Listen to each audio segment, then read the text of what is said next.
Okay, I got it. Okay, thank you so much, everybody, for joining us today. I have the privilege of being with some really amazing women, friends of mine in my life, who we all have one thing in common, and that is homeschooling.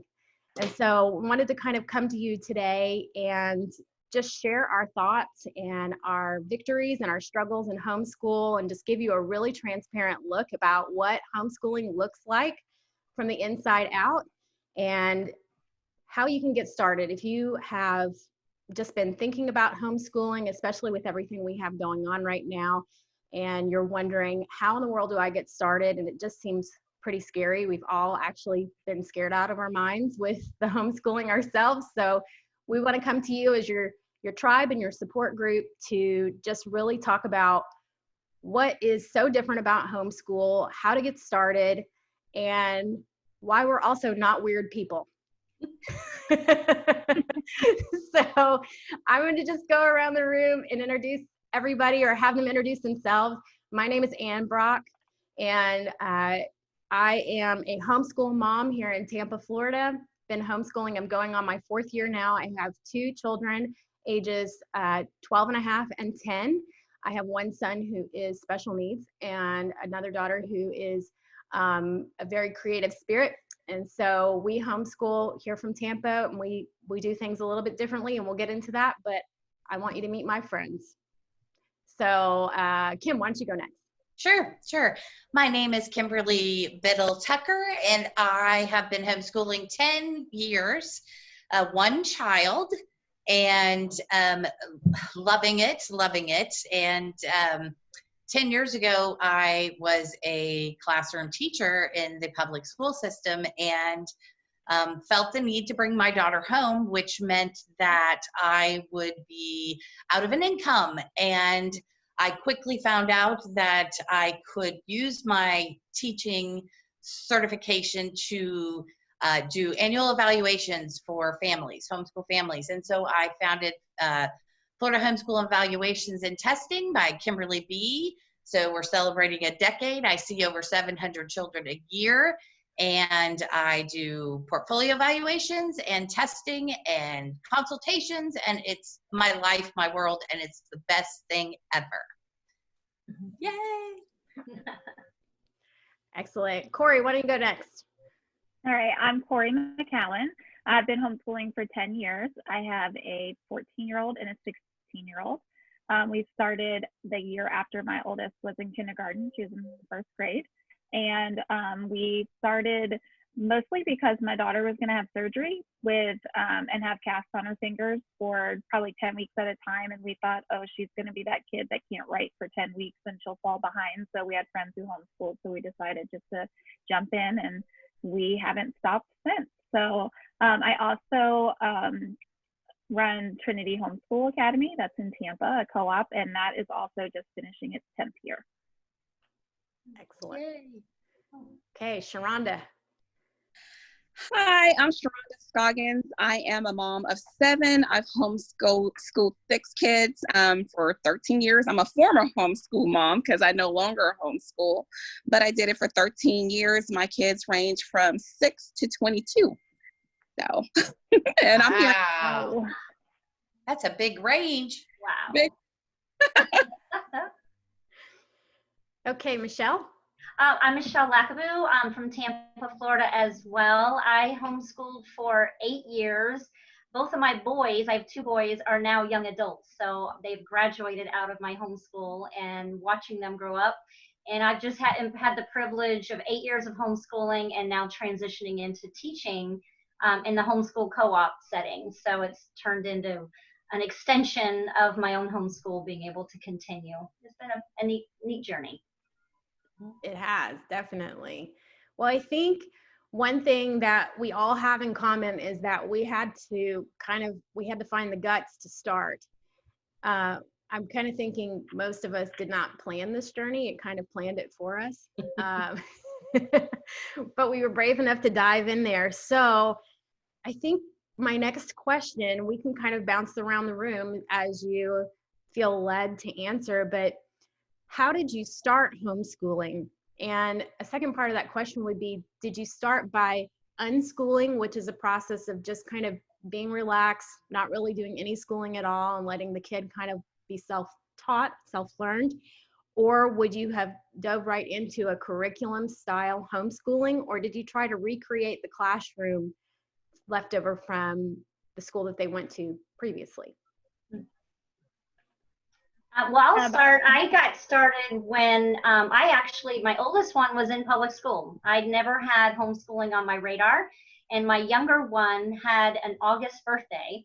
And so his preschool teacher said, he's not ready for kindergarten. He's too little. You need to wait a year. So I found myself, do I homeschool? What do I do for a year? And I literally just fell into it totally with the thinking that it would be a 1-year thing. And I thought, okay, that's enough. 1 year, just get through that. And it led into the second year. Both of my boys were home, and then it became real. And I decided I needed to dive in and find out more. So I went to our homeschool convention, which is once a year in Tampa. It's actually this weekend. Usually it's Memorial Day weekend. I just realized they probably didn't have it for the first time. And I just went and just learned as much as I could. And then I just jumped into that first year, sort of a hybrid, where there's a little bit of curriculum, trying to kind of have some order. But I learned over the years how to kind of modify and mix. It was a mixture of things. I didn't meet the co-op setting for a couple of years, and you just kind of start to, I think, modify it as your family needs.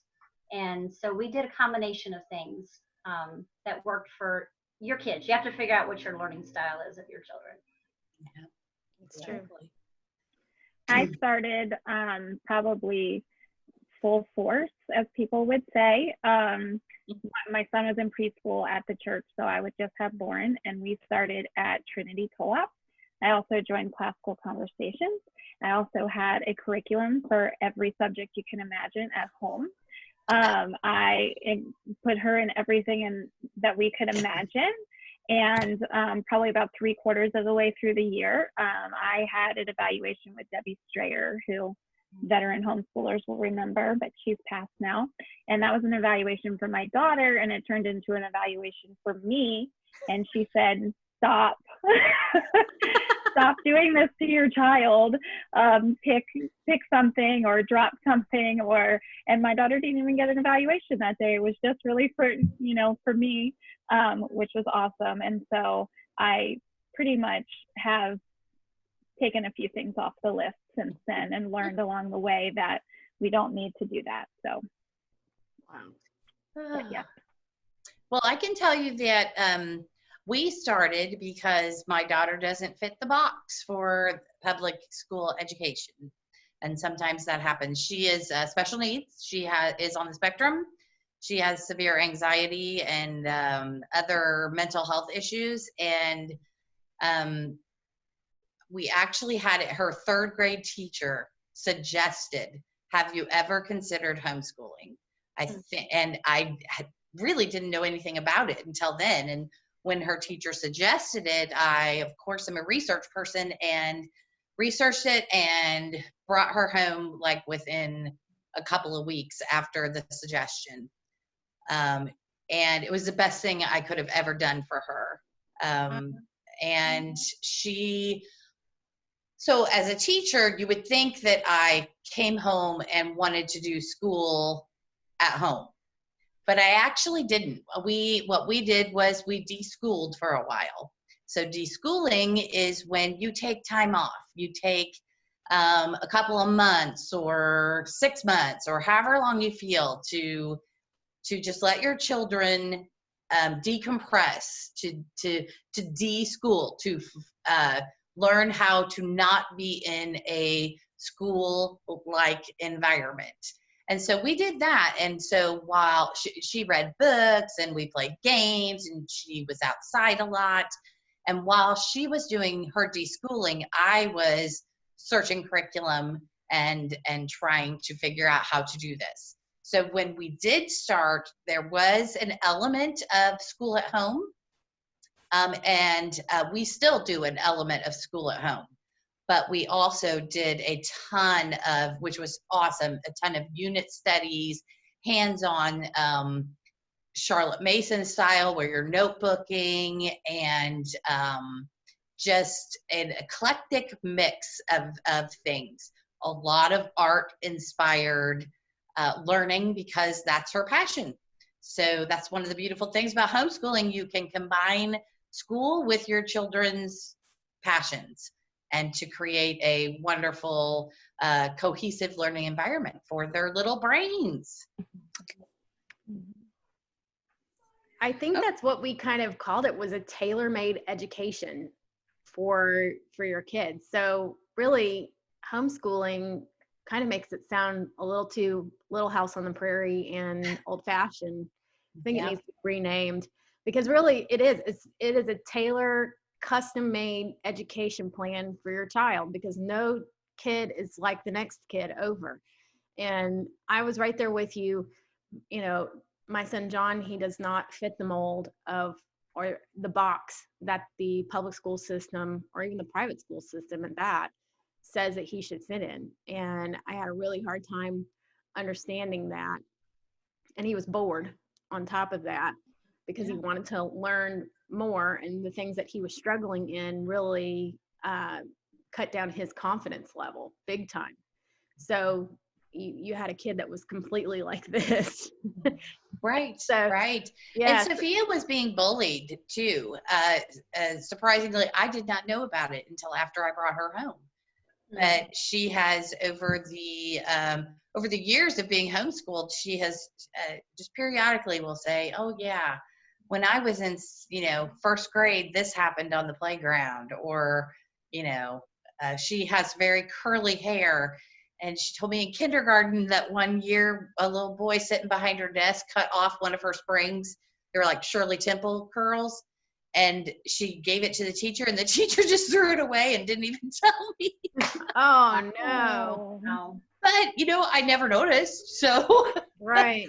but it was, there is, there's a lot of things that we as parents don't know that is happening in the school system when our children are there. And, it's just nice to bring our children home and to have them, and we learn what their learning styles are, how they respond best to what they need, like time of day, what works better for them.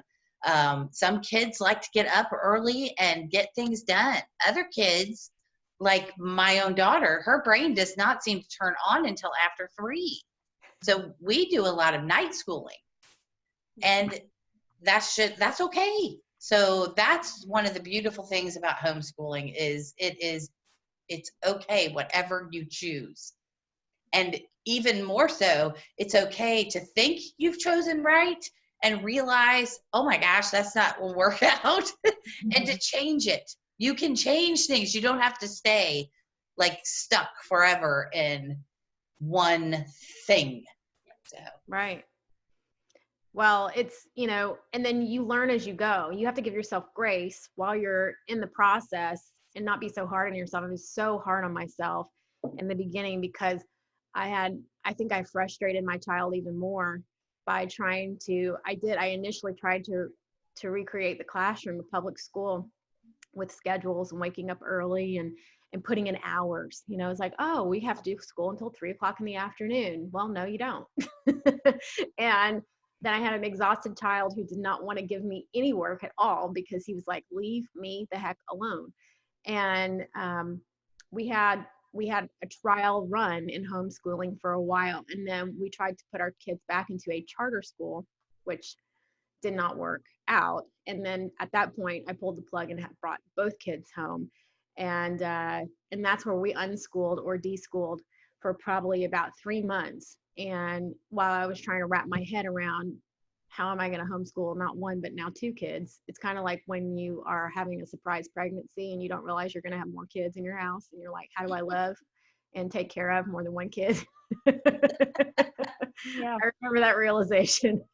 And so it was just, I had to wrap my own mind around it and, prepare myself mentally for how am I going to approach this, and what the heck am I going to do? Sharonda, I think you have some things to add to this. Yeah, you got the most experience. And the most kids. And the most kids, that's right. Well, mine's kind of twofold. When we first started out, I only had my 4-year-old son. I was homeschooling my 4-year-old son because at the time he was kind of advanced. I wasn't waiting for, per se, school. We thought we wanted to send him to private school. But I ended up homeschooling him and 3 of his friends. They came on board right probably a few months after I got started with him, when people from our church realized that I was homeschooling him at 4. So his friends were in that 4 or 5 age range. And so I had 3 of them, and I had them for probably a semester before the moms decided they were going to try to do it at home because they were driving such a distance to get to my house. And we homeschooled him, but later on we decided to adopt. And this is how our family kind of grew. But we decided to foster to adopt, and our kids could not be homeschooled while they were in foster care. And so we had to make the decision because we didn't want it to be that separation. So we sent our son back to public school along with our other kids, except for our younger kids. Our younger kids got to stay home because they weren't ready, actually school age, but enough for me to homeschool them. And so once our adoption was complete, we brought everybody back home to be homeschooled all together. But by this time, you have kids that have always been in school, have never been homeschooled. And then you had a kid who had always been homeschooled and got thrust back, he got thrust into public school and had never been public school before. And now everybody's coming, back home. And for us, everything had to be, for me, really structured because I had so many kids, so many subjects to have to teach. And anybody who knows me, I have a military background. So everything had to be boom, boom, boom, boom, boom. Everything had to be on a schedule. I planned them out, out to the T. And the only probably flexibility I really gave myself was when schooling on the go. So if we're going to the grocery store, we're doing math, in the grocery store. Or if we're traveling, it's geography. You got your paper, and if we're doing a road trip, we're going to have those maps out, that kind of thing. But for me, a day-to-day, just to stay sane, everything had to be on a schedule. It was a classroom setting. Everybody got up, we had breakfast, and we were in class by 8 o'clock. Because for me to get through everybody's subjects, it was an all-day process for us. And then trying to do dinner and regular school stuff, it had to stay structured, or I was going to probably lose my mind. And here, co-ops wasn't really an option for us. We were on a teacher salary. My husband's a teacher. And ironically, in the public school system, it's like, there was no room for co-ops because our co-ops mostly were paid co-ops. We didn't have the budget for that. And if it was a free co-op, you had to be able to teach some subjects. And with so many different grade levels and so spread out, most co-ops didn't have those grade levels all in one co-op. It was like one here and one there. And it was like, so that wasn't an option either. So we had to figure it out kind of the hard way with curriculums and schedules to get everybody in there, to be able to give them, their own diverse time. But when we brought them all home, several of our adopted kids had not been in school. They had just been kind of coasting, doing whatever. And so they were really behind. And here we are trying to catch them up at home while they were going to public school. And most teachers wanted to put them on meds because their attention span, or they wanted to put them in special ed classes, which I knew they didn't need to be. They just needed some extra time and attention. And so as soon as the adoption was complete, we just brought everybody back home so we could focus that time on them so we can really catch them up to where they needed to be. Wow. See, I think that's awesome that you shared that you were you were very structured in your homeschooling. I think sometimes things get lost in how do I want to word this? When we leave the public school system and we homeschool, people try so far to stay away from that structure that I have over the years seen a lot of people be almost like looked down upon if that's how they choose to do school at home. Mm-hmm. And it is an option. It is a viable option. That is the only way you were able to do that. Right. With all those children, with all those needs, you had to do that. I know even from my homeschooling with my daughter, I said that there was an element of school at home. That's mm-hmm. because if I don't wrangle her in, nothing gets done. Right. Nothing. She she's a kid that will float over here and over there. And so there has to be time where it is, we are going to sit down and we are going to do some things. And then you can go do your projects and all the things that are fun that we put together for all these studies we're doing. But we had to have a time period that looked very much like school at home. And otherwise, we would never have gotten anything done. And, in that process, the kids, because they had to do so much independent study, on their own too, while I was with one kid in a particular class or subject, I was able to combine some of those.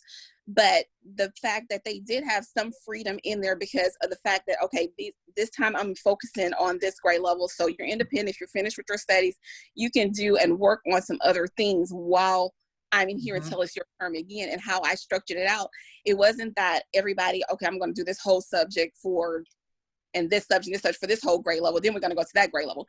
I schedule my schedule out to where we all opened up together. And then I would work on this subject, and then that kid would go to independent, to do their seat work while I go to the next class with someone, else. So everybody was still engaged, so they didn't get too wild and wrangled to have too much time. But it was like going to the next class, and I had to do it in such a way that everybody got in what they needed in the personal time without it being like, because my husband, school teacher, he was like, you're supposed to be relaxed at homeschool. You got to have some leeway. And what happened as I started to build my business, he came home from teaching and he homeschooled for 2 years. And when I first got home, I was like, what's going on? And the kid's like, Mom, we only have done math. He's a math teacher. All day. All day long. I was like, well, what about you? We never touched the other subjects. And so he had to see there was some element to have structure with so many kids in order to not miss, some things along the way. Oh my goodness. Michelle, what did you do? I mean, I'm sorry, Ann, I took over your questioning. Is that okay? Hijacker. I am a hijacker. No, it's okay. It's okay. Michelle, we do want to hear from you. Okay, let me try to think back. It's a few years ago. So I had the two boys. They were almost 4 years apart, and we definitely combined some subjects. So even when kids were 4 years apart, we really enjoyed like doing history together, doing language arts together, and then the older child had more things to do, but we read the same books. We read a lot of books out loud. I discovered early in our homeschool that my youngest struggled reading. And so I knew right then that's why I was homeschooling. I know why God led me there, because he needed that one-on-one attention. So we did a lot of read alouds and gave him, who's going to give your kid the time they need than the mom? Who's going to do that, love them like they need? So I loved combining subjects, as many as we could. We did Bible together, history, language arts, geography, whatever the subject was. And we didn't do all the subjects all the time. It totally was we always did math. There were certain things you always did. Of course, we did science because I'm science, but we could do those things together. And I loved it. And having boys, they're very active. Yes, we had to keep them accountable to a sort of a schedule. I have to have goals. Like if you don't have a goal and you keep them accountable, like you said, you're not going to get anything done. So we did have that, but we also had wiggly boys. So we had to come up with ways, like when I did read alouds, for example, when they were younger, even when they were older, no matter how old your kids are, I think they all love to hear something being read to them. And we would read and they would draw or do Legos or something while I was reading. And then they could be coloring and just talk back and forth. And it just created an atmosphere of great discussion with your kids. And I think that's one of the things I love the most about it.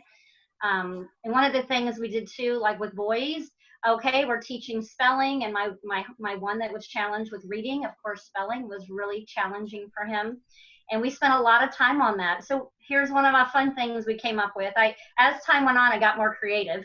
And we would go out to the pool, and I had a floating basketball hoop in the pool. And I would just say, we would bounce the ball. He would be on one of those little trampolines, right?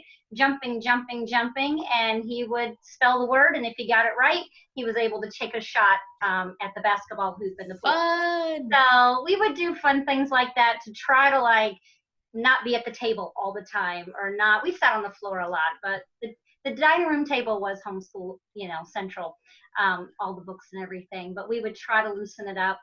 And just as the years went on, you just have to grow with your kids, and you have to figure out what works. And when we were introduced to the homeschool setting, love that. And I actually used, the co-op setting, we used it for extracurricular things. I didn't use it as much for the core subjects.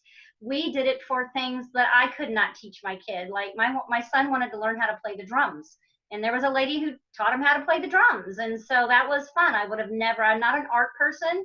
Somebody else taught him art. I shared those resources with the mamas that I knew that could help him.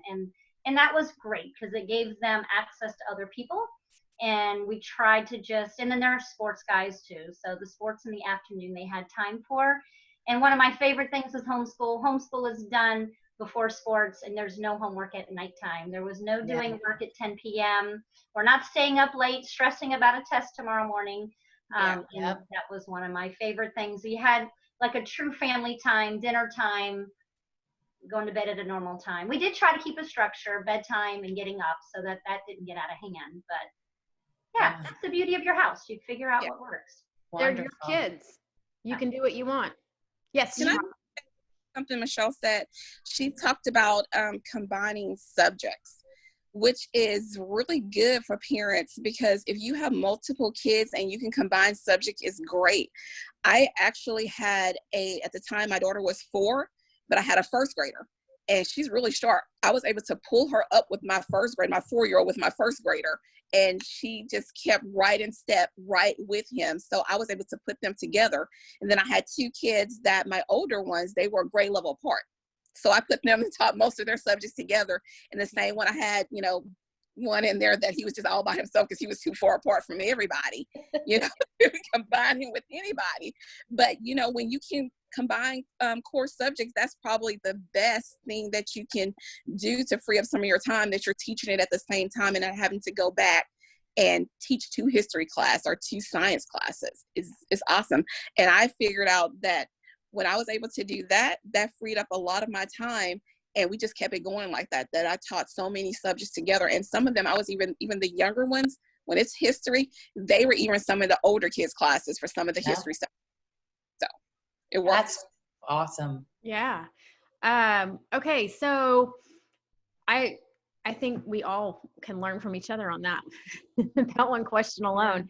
But our next question, when we were talking about it before, we said, we may not all have something to add to this, but I think somewhere along the line, because I probably have not been it as long as all of you have, but we've all figured out different tricks, tips, hacks, discoveries that made our homeschool life a whole lot easier and less scary, and maybe a little bit more unique.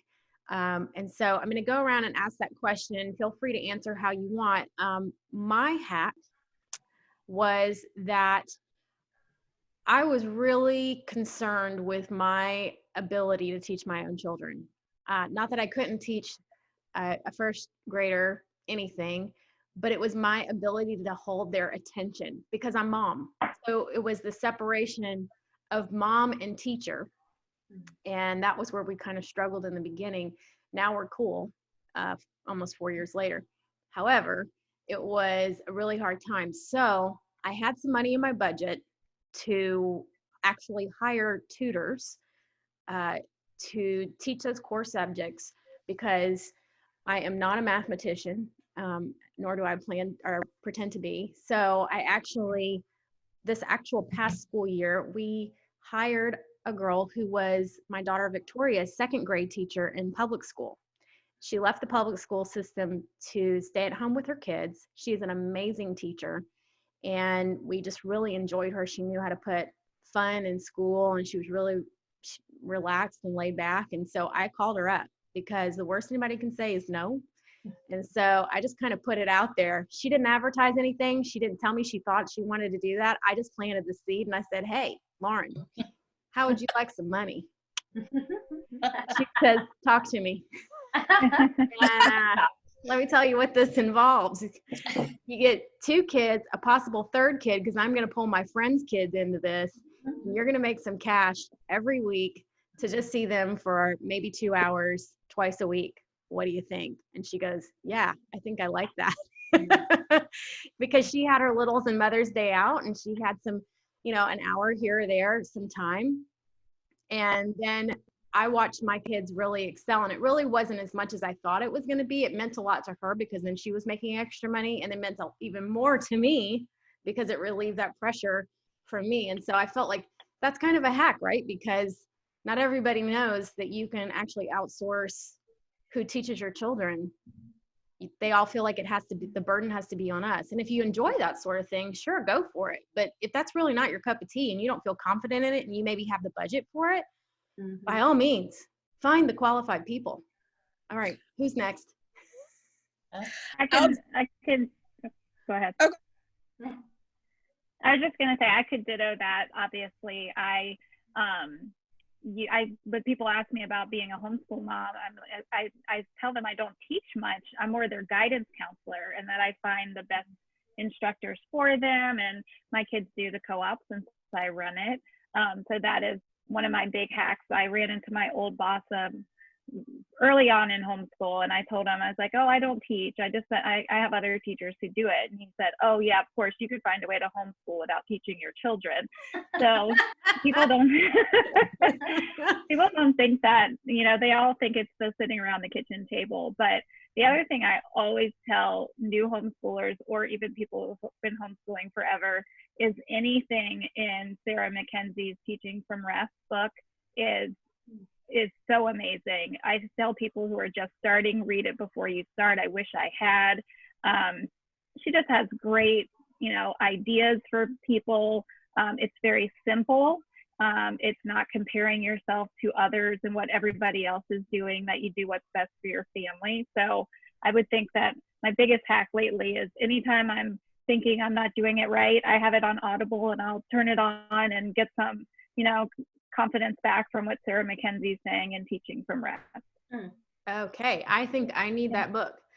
You should. Every homeschool mom should have that book. Even though a lot of it's for littler kids, but the concepts are it just makes you take a breath and think, okay, I'm doing this right. I'm doing okay.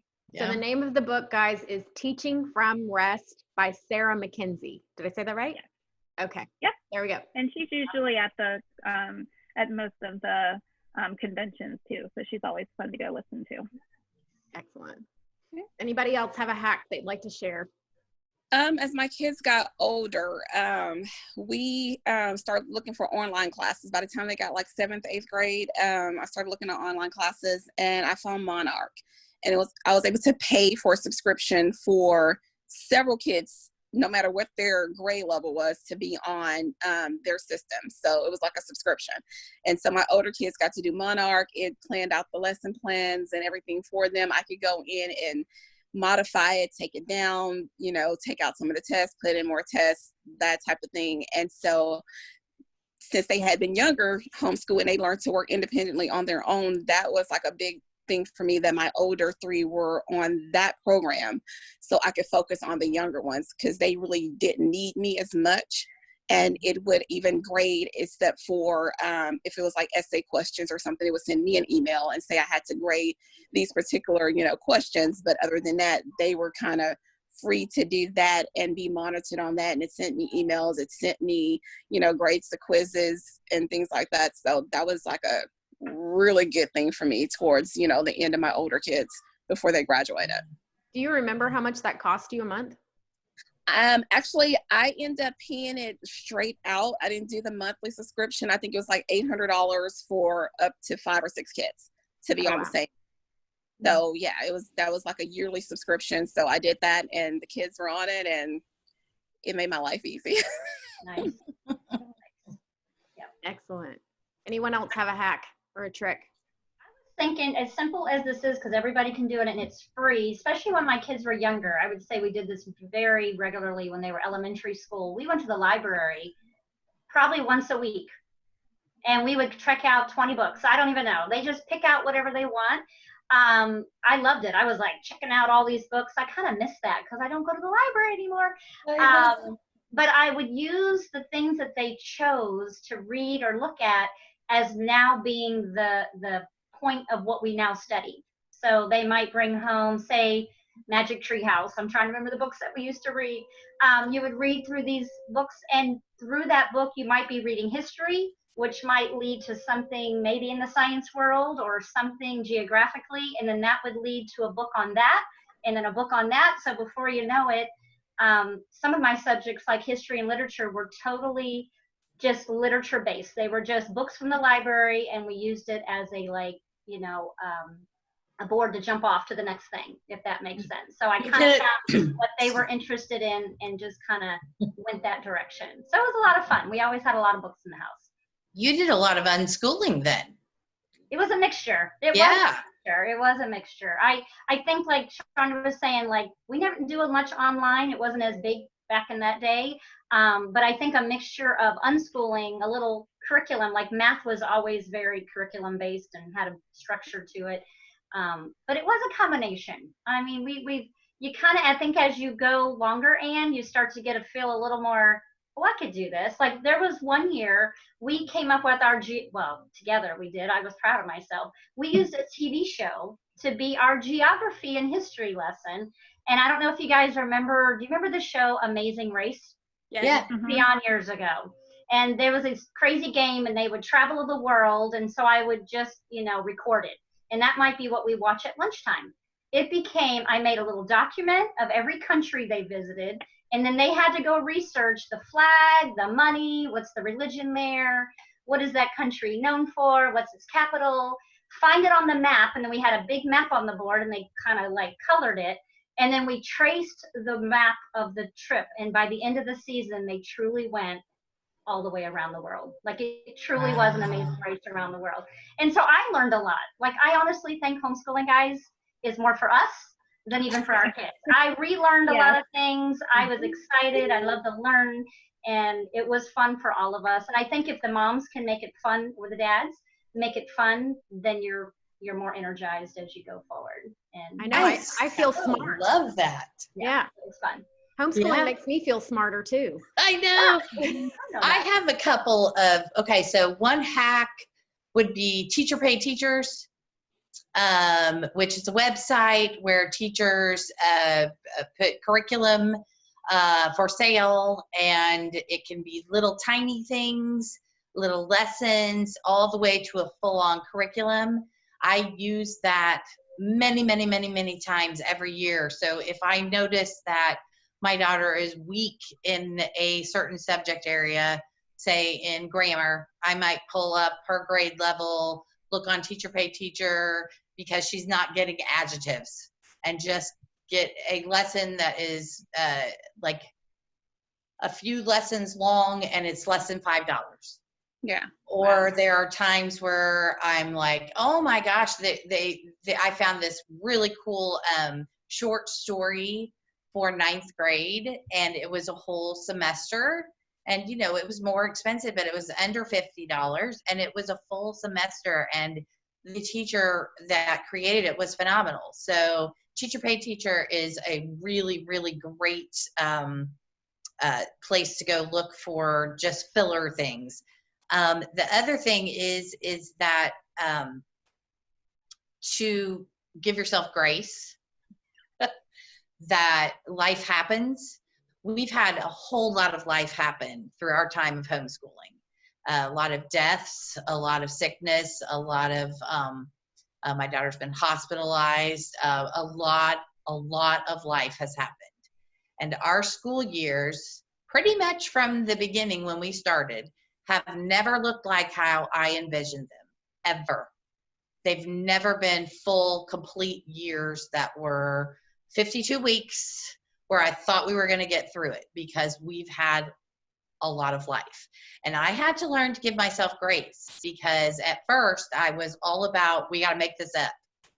We got to make this up when we're at home and things aren't happening bad around us, or things aren't, we're not sick, and then I realized that it's okay, that I had to step back, and that it was not doing any justice to my daughter or to myself to try to cram all this what I felt needed to be learned during the year, because it's okay. It's okay. We did what we could do.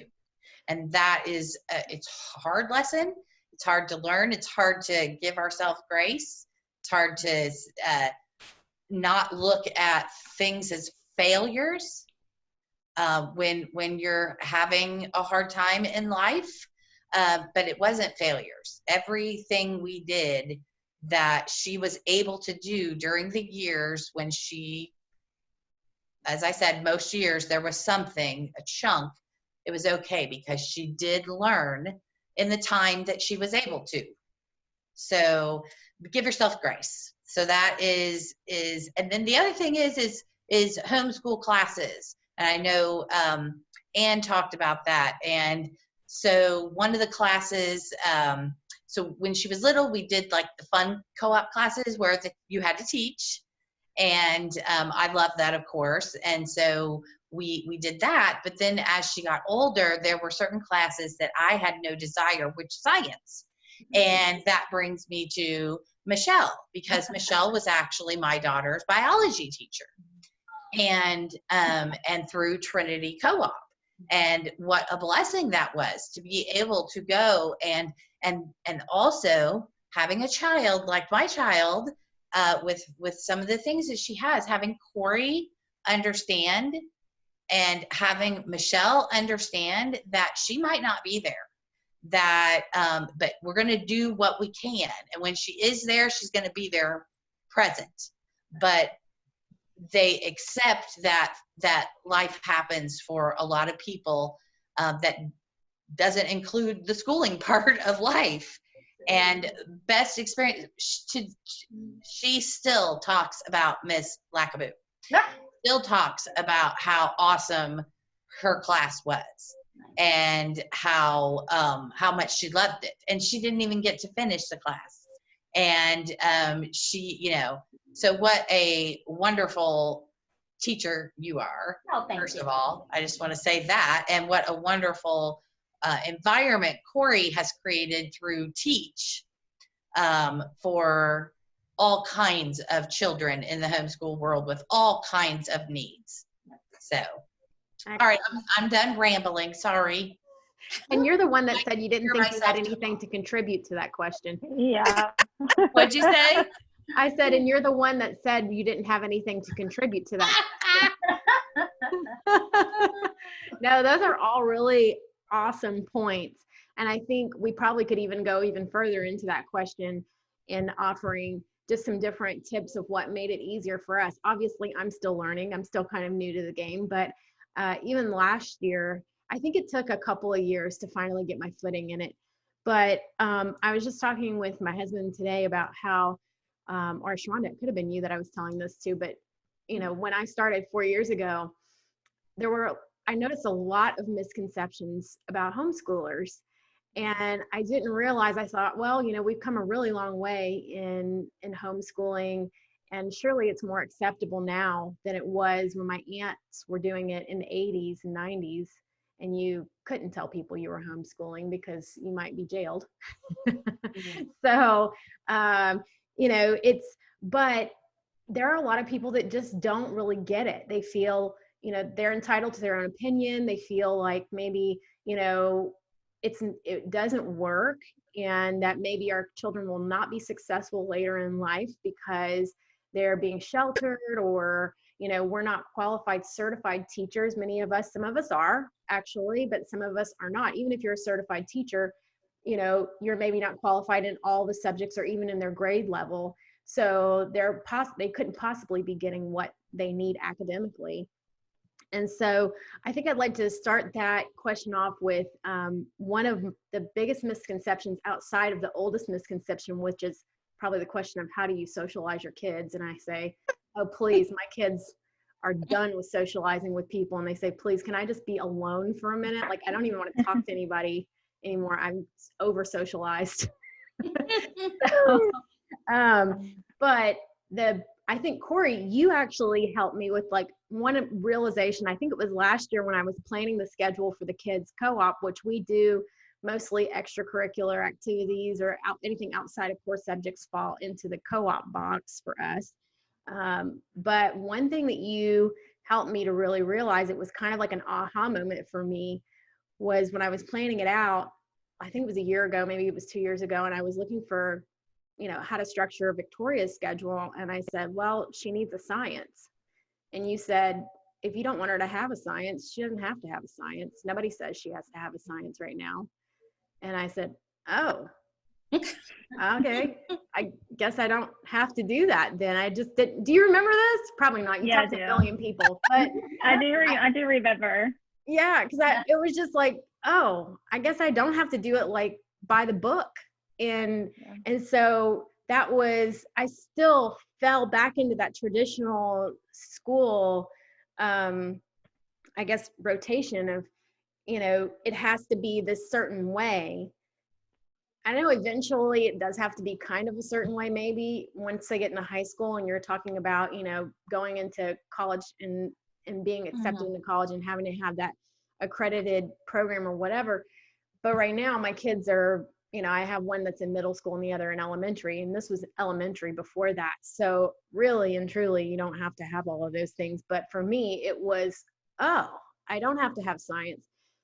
And what I ended up doing was I gave her a science anyway, but I gave her a high school level marine biology science, which she actually really enjoyed.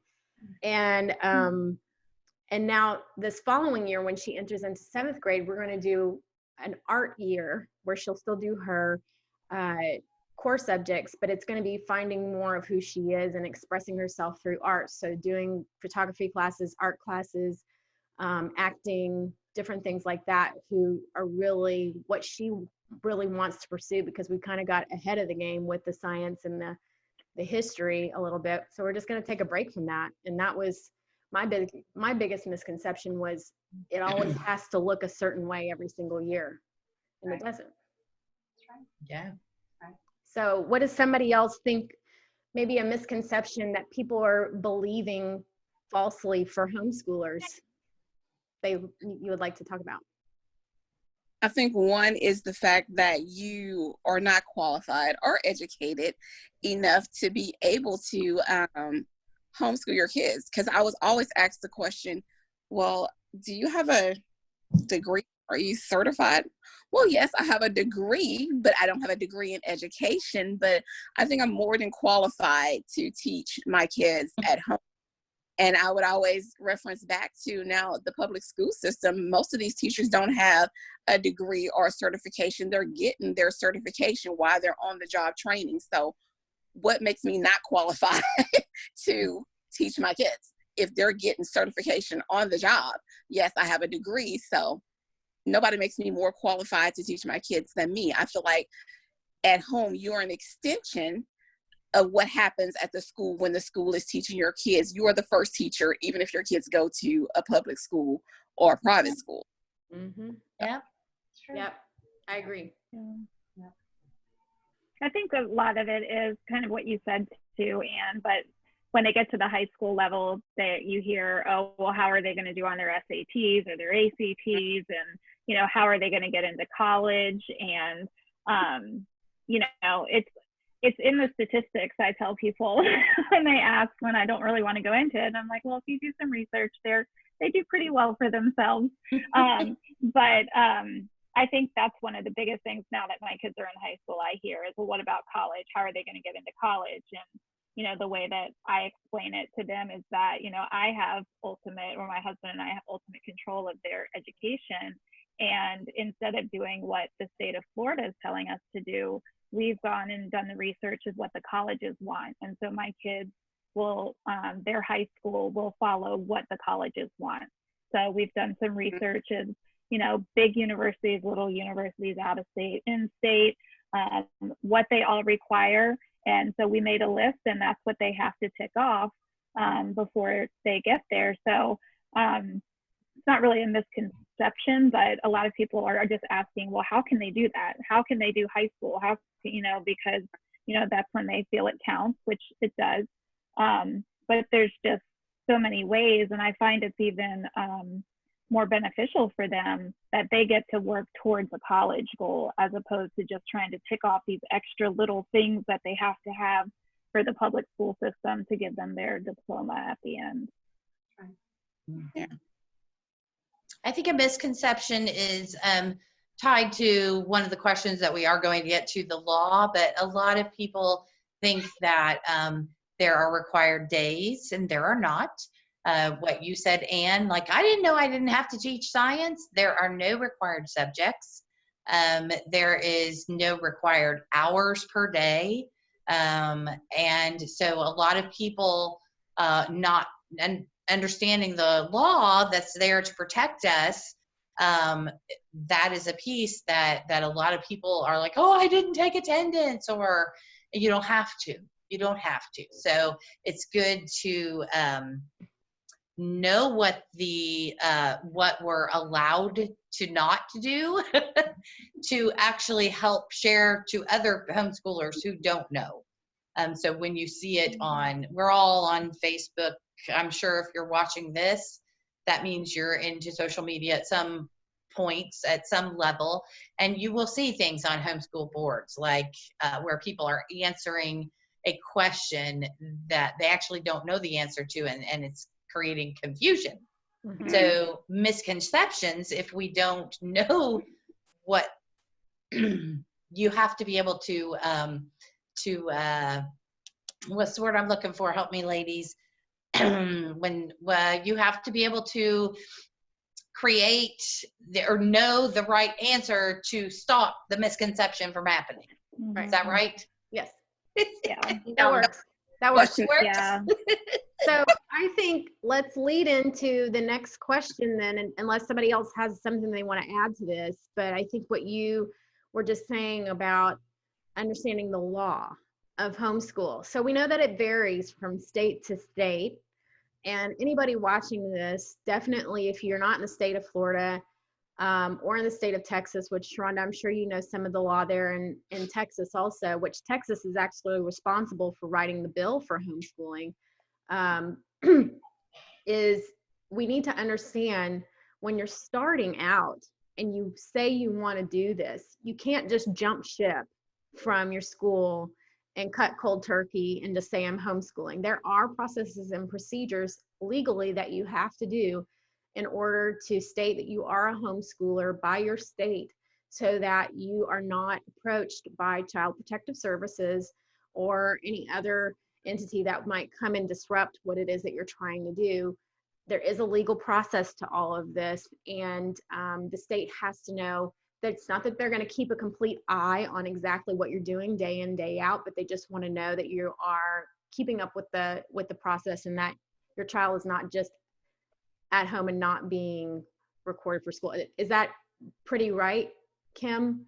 Mm-hmm. Or Kim, why don't you take it away, because you seem to know, you since you talk to people about this on a regular basis here in Tampa, and you could probably spit this out faster and more accurately than I could.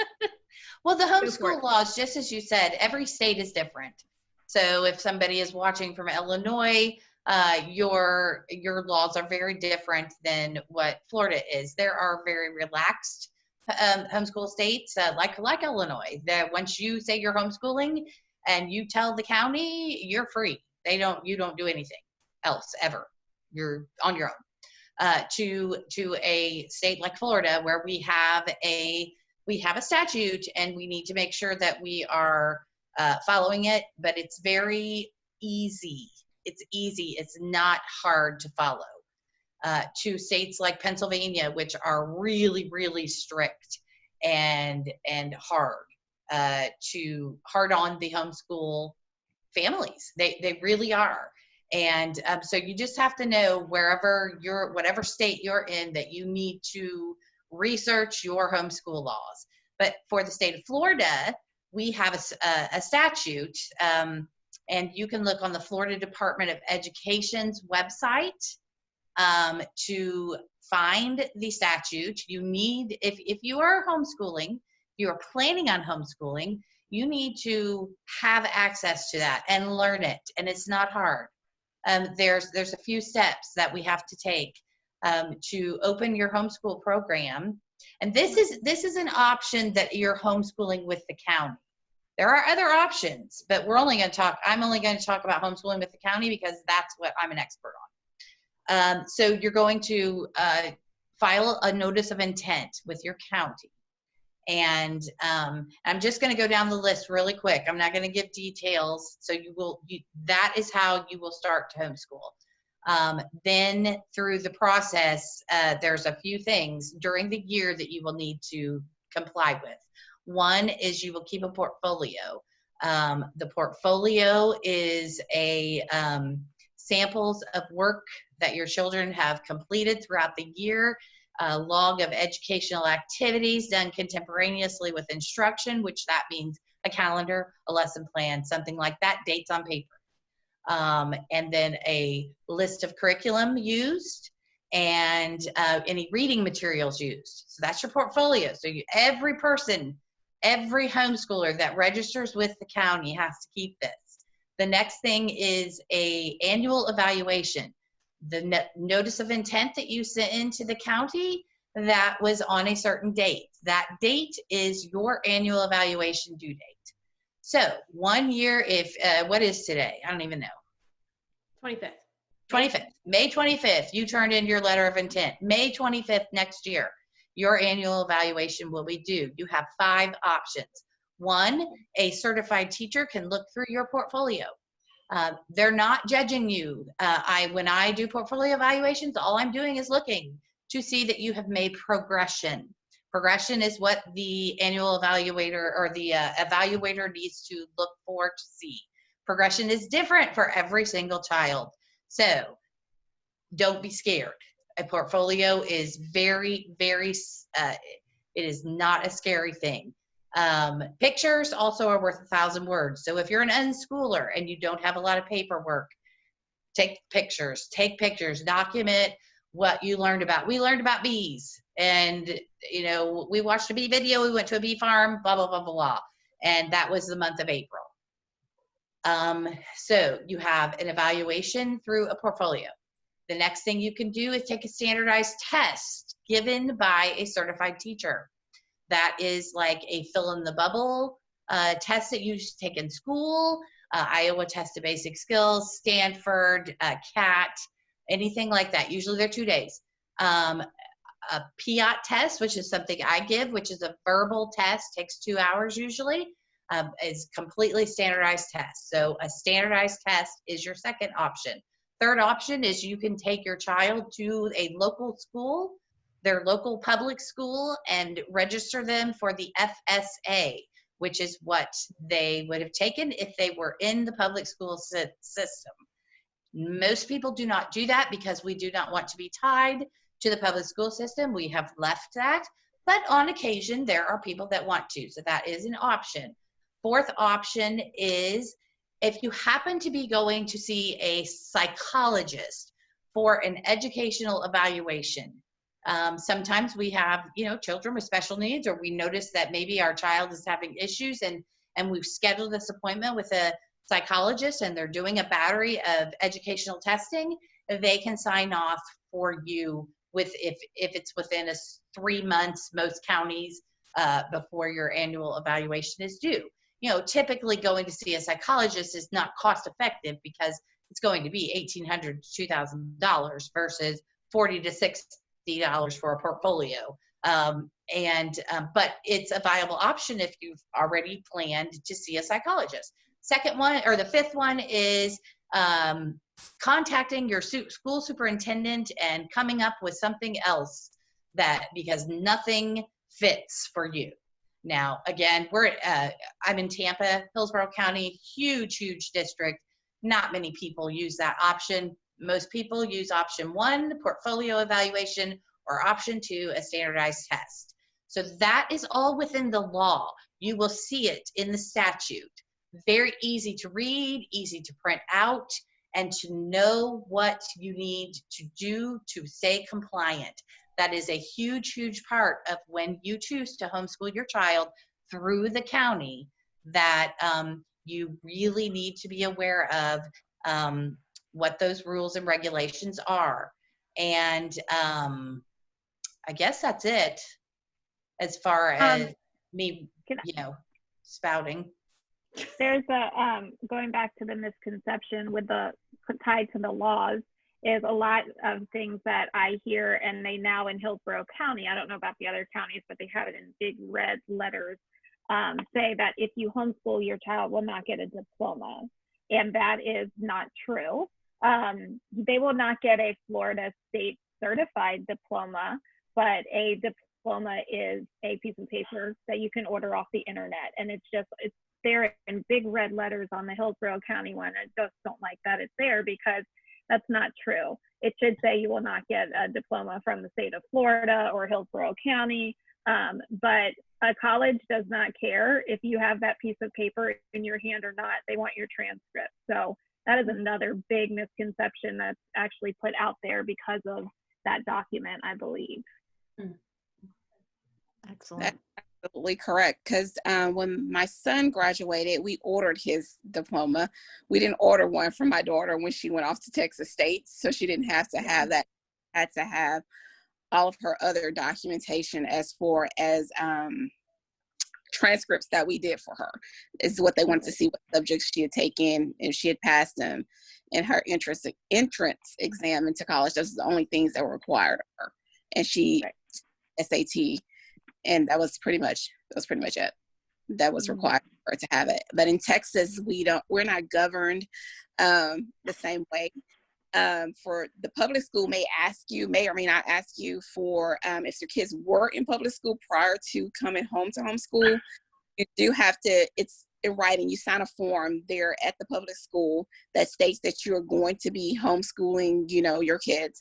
And it is as simple as that. There's no standardized testing. Nobody's governing you. There is no reports to turn in. So I guess we're pretty lax here in Texas compared to there. You say you're homeschooling, you're homeschooling. You just have to do core subjects when you're homeschooling, but there's nobody actually governing you on that. But when your kids get to high school, it is important for parents to look at what do the colleges require, what subject matters do they require for them to have taken so many, hours of math, so many hours of history or sciences.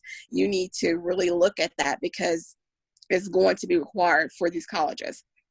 And they need to have done it beforehand. And on another subject for homeschool athletes, it is very important that even like in Texas, nobody is governing us or asking for documentation.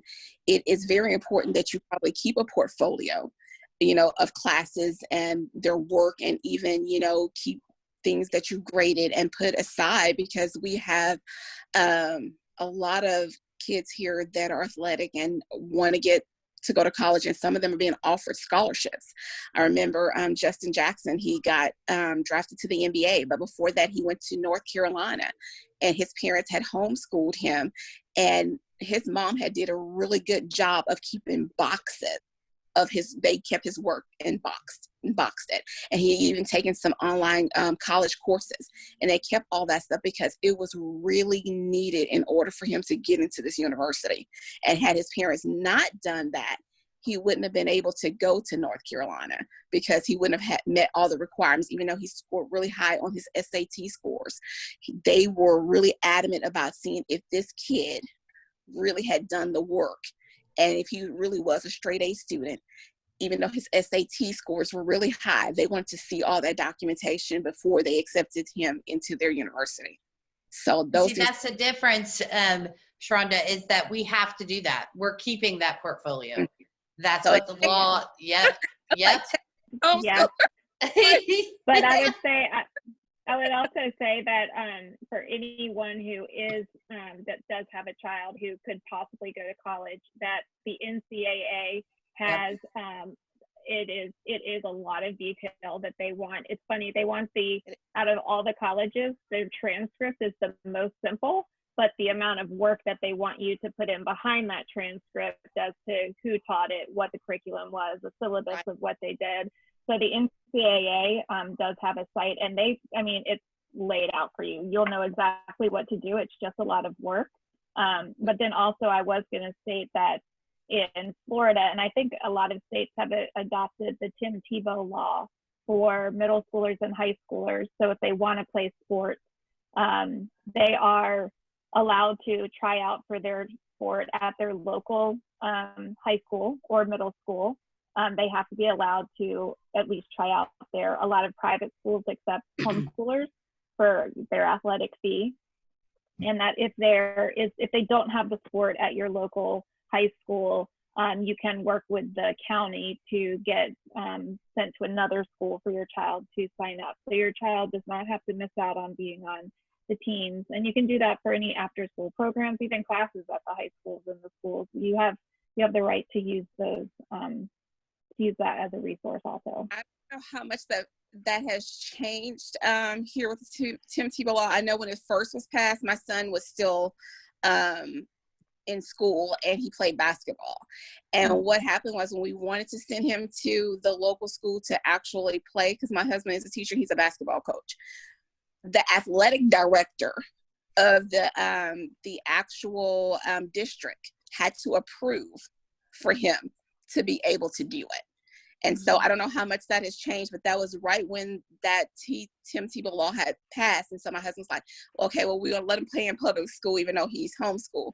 But the athletic director would not approve for him to be able to do that if he was not going to attend the public school. So I don't know how that has changed, but they had authority to say yay or nay.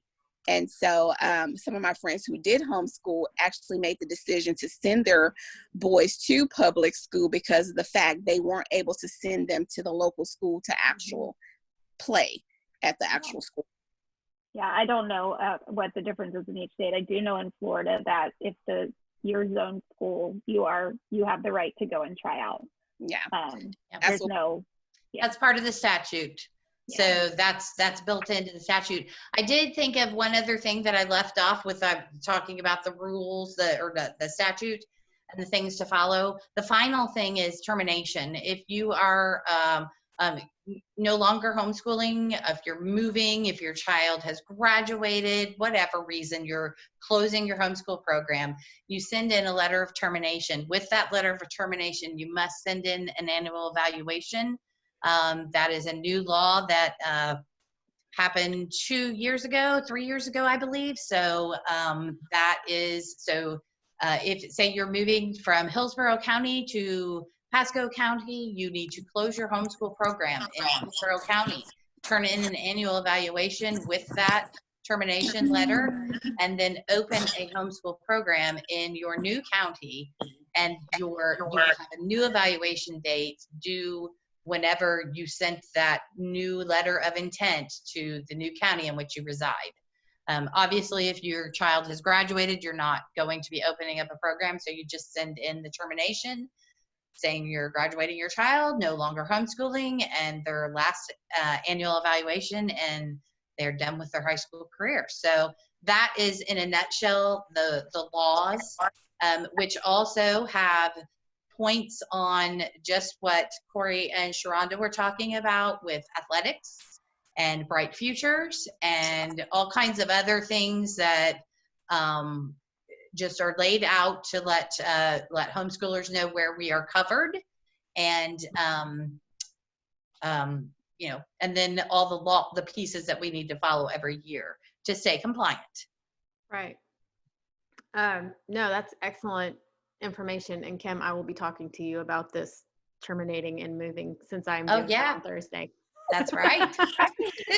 And I'm switching counties from Hillsborough to Pasco. Yeah. So I appreciate you putting that in there. I'm like, how am I going to go about that? What comes first, the chicken or the egg? So, okay. So this has all been really great information. And I think a lot of people will definitely benefit from this. And I think probably, as we kind of wrap this up here, is I want us to all go around and in a short way to describe what your favorite homeschool discovery or resource has been. I know a lot of us had different ones that we want to share with other people, what your favorite resource may be for teaching your kids.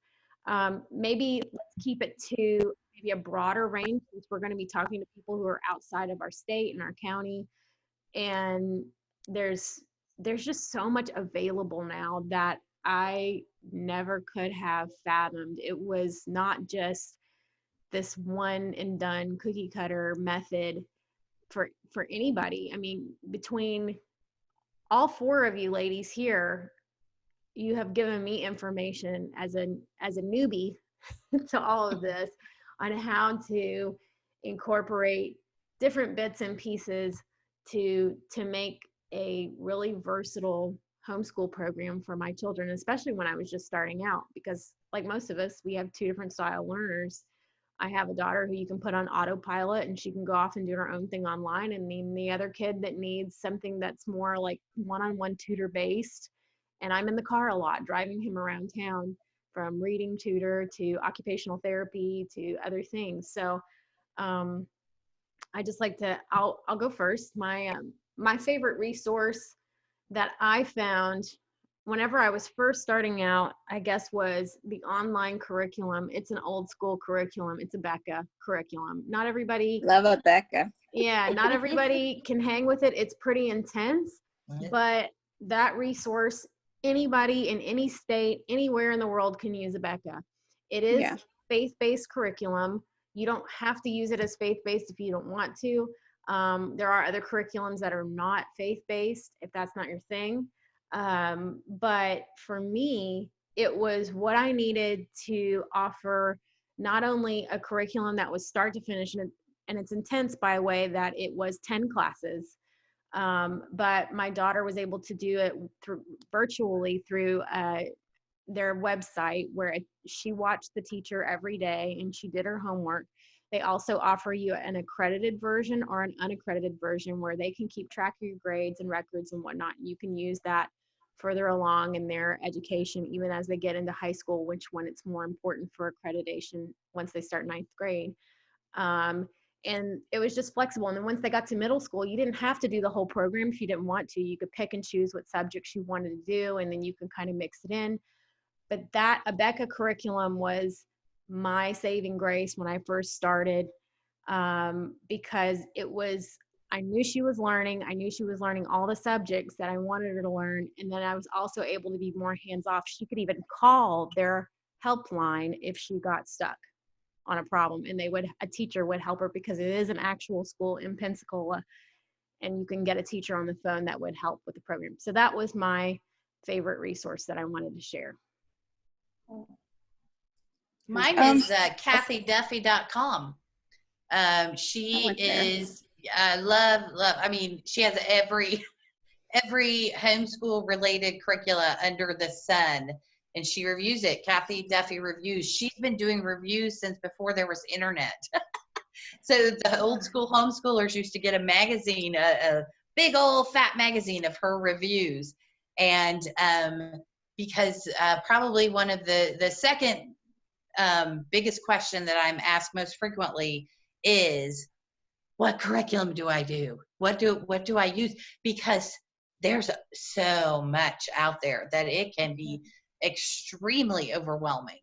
And she has it all in one website, categorized and by grade levels and by subject and by all in one and computer based. It's phenomenal. And every new homeschooler that I run into, like Corey does the book, I say go to KathyDuffy.com to help you figure out and weed through all the curricula. Okay, Corey, she's mentioned your name next. Tag your Okay. So other than teaching from Russ, I've used so many resources over the past 10 years. The only one that has been a common in all 10 years is Veteran Homeschool Moms.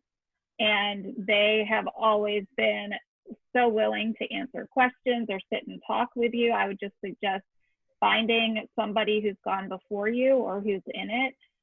Talk to them, ask them questions. I think homeschool moms are kind of an unofficial sorority that when you see another one or meet another one, you're like, oh, okay, we're best friends now. Let's sit and talk for 8 hours about what we're doing.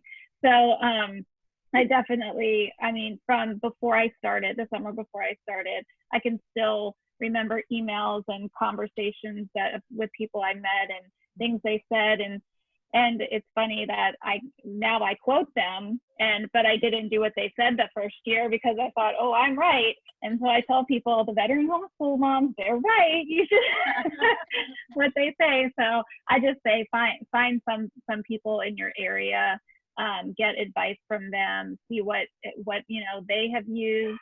And also you can now find that so often on online communities also. So that's my best resource in the You are 100% on target with that. And it's finding your tribe for sure, your homeschool mom tribe. And there are some dads out there too, because I've met them in different park groups or whatnot. But to kind of piggyback off of what you said, we had an experience where we were unofficially introduced to a group of homeschool moms. When I just started homeschooling John in the beginning and he was in first grade, we went to a bouncy house at 11 o'clock in the morning because this child was bouncing off the walls at home. And I was like, you got to go bounce on something else before I have to start drinking at noon. And so so I said, we're just going to go and just go run some energy out. So we go to the bouncy house place, and then in line is another child behind us that's about his age. And I was like, okay, what's he doing here? Is he homesick? That's just like the first thing I'm thinking, like, what's another kid that's 6 years old doing in public at a bouncy house place? So I start, I'm just kind of looking behind me, looking at this kid, and then he starts running around with John at the bouncy house place. And I pulled my son aside and he said, hey, go ask that kid if he's homeschooled. And so the little boy runs past and John goes, hey, are you homeschooled? And the little boy goes, yeah, aren't you? And so then I was like, oh, wow. I'm like, well, if he's here, his mom must be here. So I literally went searching. There was a group of moms sitting to the table right to the right of me. And I just got up and went over and introduced myself. And I said, I'm sorry, I'm a homeschool mom. And they were like, oh, are you here for our play group? And I was like, there's play groups? And that's how I found these women. We're still friends with them now. And one of them was from Austin, Texas, which I had that Texas connection. And I was like, oh, my people, homeschool people and Texans all in one day. It was just too much. But yeah, it was the slice of sanity I needed with the bouncy house place. So yes, I agree with you, Corey, 100%. Okay, next, I'm sorry. Oh, I was going to say the same thing. I don't have a specific website, but it's finding your community, whatever that might be. Like when my kids were younger, we went to the playground or Felipe Park or somewhere. We went once a week and the kids would play for hours and the moms would talk. And if it wasn't about homeschooling necessarily, it just was encouragement. Like you usually have the same anxieties, the same, doubts that you were doing the right thing. And then you would see all the wins, the encouragement, you would see the excitement and all. And so that was huge for me. And then being in a co-op is one other way to do that. And the only other big resource I can think, I did this for, my first 6 or 7 years, went to the annual homeschool convention in Tampa, or in Florida, it's in Orlando.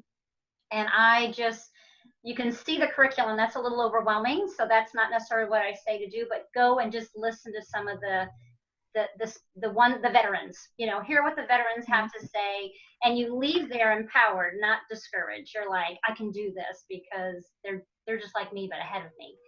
So, and it's like a fun girls' weekend too, right? Mm-hmm. Yeah. Yeah. I never went with my kids. I always went with just my friends. I was like, okay, I'm at work. I'm going to work. You kids stay home. But some families go and they have a ball. But I haven't been in a few years, so I don't know how it is lately. But I always had a good time. It was a good getaway. That's awesome. Okay, Sharonda, what do you have? It's been a while. Abeka one, that was my saving grace for school. I tried other curriculums, but I always went back to Abeka because I liked that structure of it, to make sure I was covering all the things I needed to cover. Actually, I just pulled up, it's called 5Js. It's FIVEJS.com. She's a homeschool mom that has multiple grade levels like I did, and she put out curriculums out there. She put out resources out there, and she still has a website, and she's still going. So you could always click on her site, not only for support, but also for all those extra things you wanted maybe outside of doing something different. Because as my kids got older, I kind of try to bring other resources in besides Abeka, and only did Abeka with certain subjects. And so I would do that. And for my younger kids, I was able to pull worksheets and things that she created right off of her website, like tracing your name, tracing letters, those type of things. And so since she had that big span of kids, she had all grade levels on her website. So that was a big resource for me. And probably one of our greatest resources, and I know they're in different states. Ours was HCYA. It was the Homeschool Association that was here that we joined. And because my son played basketball and then my daughter played volleyball, they had a whole sports association for different type of sports. And so we joined that, and my boys played basketball through there. They travel all over the U.S. playing basketball. My daughter, she got to play with them for a little while for volleyball. So it was a whole bunch of different type of sports that you can put your kids in. And then you have this whole conglomerate of homeschool moms that you get to connect with on a regular basis. And so that's where I found my tribe around my son's basketball, because all the other homeschool moms were there, and we were at basketball games every single week. And so those were the people I got to bounce things off of and get my encouragement and my support from. And our kids were doing the exact same thing. So it was great. That's cool. I also wanted to mention that all homeschoolers, homeschoolers that have been homeschooling forever and homeschoolers that are just starting to need to know the name Brenda Dickinson. She is the one and only person. She and her husband actually created and lobbied and it was passed the Florida statute that we currently follow. She is the one and only person that lobbies for us in Florida, actively lobbies. She has created, been able to get us on the dual enrollment for homeschool children. She has been able to get the Bright Futures, lots of things that have been added to the statute simply because she is working for donation only, is how she survives, doing lobbying in the Tallahassee at our Capitol. Wow. She is 72 years old now. Wow. And this is her lifelong work, and she's an amazing, amazing lady. Her website is HEF, F as in Frank.com, homeschool-education-foundation.com. She's everything that you want to know or have questions about the law. It's on her website. She stops many, many laws from being passed that would have a negative effect on homeschoolers. I believe there's something like upwards of 1,000 a year that she works on to make sure that if they are not in the best interest of homeschoolers, that they do not get passed. It's amazing. Wow. The things that she does and has done. I can't remember what year the law was passed. Does anybody remember? I want to say it was late 80s, 89 maybe. So, you know, since 1989, I believe her husband, Craig, he passed away in early 90s. So she's been doing this alone for a long time. Wow. But yes, any homeschooler, new or old, needs to know her name, Brenda Dickinson. I love it. Wow. Well, I want to say thank you so much to everybody who jumped on this call at the last minute today while I had my little aha moment of, hey, why don't we all rally together at the last minute and talk about all things homeschool? You guys are awesome friends. So I think, you know, we could probably talk all day about the topic, even longer into other separate videos, but then I think people would fall asleep after a while. So we'll spare them. Maybe separate videos, because I've already thought of a great one. Okay. A great one. Well, okay. That would be to, like, we have two people that are in the same co-op, one that leads it and one that teaches extremely well.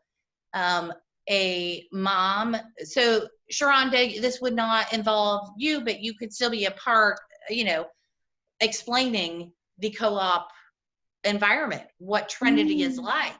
what the teachers are like, maybe having a few more teachers come on, Miss Sandifer, Miss Wilson, and bringing that out to the community locally, maybe to our Tampa Bay community.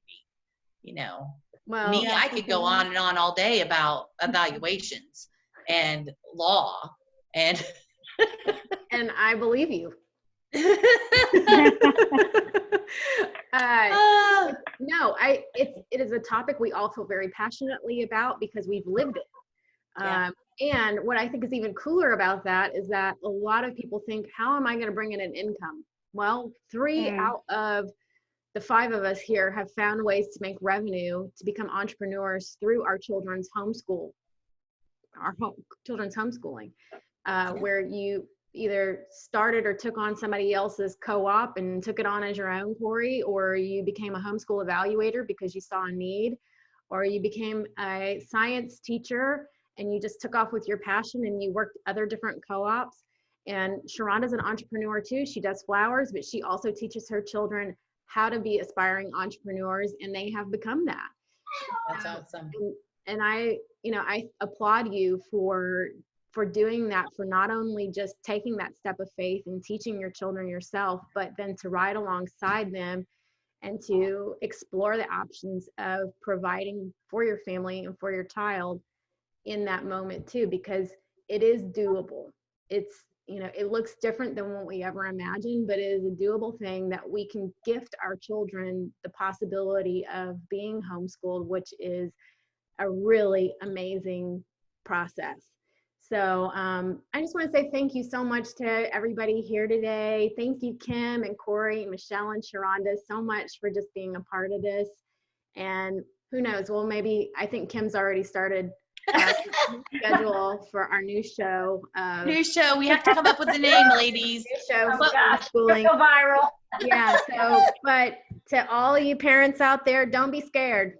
No. Yeah. Don't be scared. It's all good. You got do it. You can do it. And know that homeschooling is not it's not just sitting your child in front of a computer or just being trapped in a house. Totally different. This whole wonderful world will be opened up to you, and you're gonna love it. Love it. Yep. Never regret it. Never regret it. All right, let's wave bye. Bye. Bye, guys.